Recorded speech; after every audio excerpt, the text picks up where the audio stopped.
Notre face, et plus particulièrement nos yeux, sont souvent le reflet de ce qui nous habite profondément. Si le cœur est en fait, le regard sera pétillant et jubilant. Au contraire, si la tristesse est envahissante, les yeux seront obscurcis et assombris. Dans les évangiles, le regard du Christ se devine à travers la réaction de ceux vers qui il regarde, comme pour nous signifier et nous expliquer combien son regard est accueillant et aimant. Jamais le Christ ne regarde pour accuser, nuire ou détruire. La source de son regard est dans son cœur. Celui-ci, brisé, broyé par l'éloignement et l'oubli des hommes, est amour et miséricorde, mais aussi résolution et détermination. Dans l'évangile, selon saint Luc, le visage déterminé, le Christ prend la route vers Jérusalem, le lieu du refus, de la contradiction et de l'opposition meurtrière à son égard. Il ne s'arrête pas, ne recule pas, mais il avance sur son chemin, lui qui est le chemin.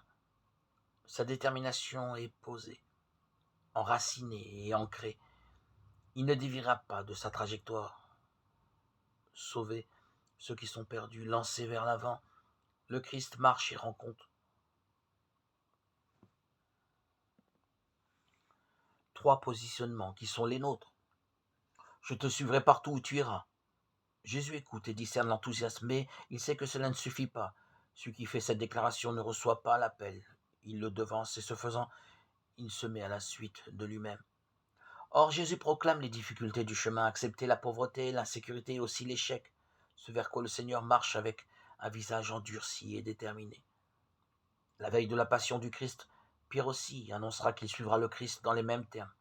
Or, quelques heures après, sous les interrogations de pauvres femmes, tremblant de pleurs, il reniera par 3 fois son Maître et Seigneur.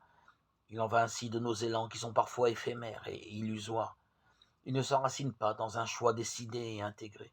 Il révèle souvent des désirs immatures, voire sans grande consistance.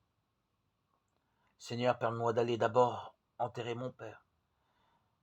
Là, il s'agit d'une demande légitime fondée sur le commandement d'honorer son père et sa mère, Exode 20:12, Deutéronome 5:16. Jésus, cependant, demande une rupture avec les devoirs, les règles et les préceptes. Laisse les morts enterrer leurs morts. Mais toi, va annoncer le royaume de Dieu. Quand Jésus appelle, on ne peut pas préférer un commandement à son amour.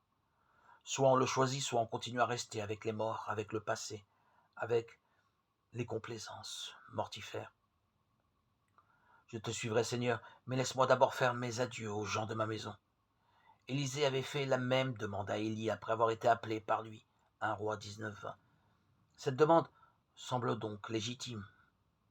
Et encore, Jésus proclame cependant avec force que si celui qui tient la charrue regarde en arrière, il creuse mal le sillon et ne sait pas se concentrer sur le but. Nous sommes tous donc invités à nous interroger sur nos priorités et à prendre conscience des résistances qui se lèvent en nous. Le royaume commence dès maintenant. C'est notre réalité transfigurée par la présence de Dieu.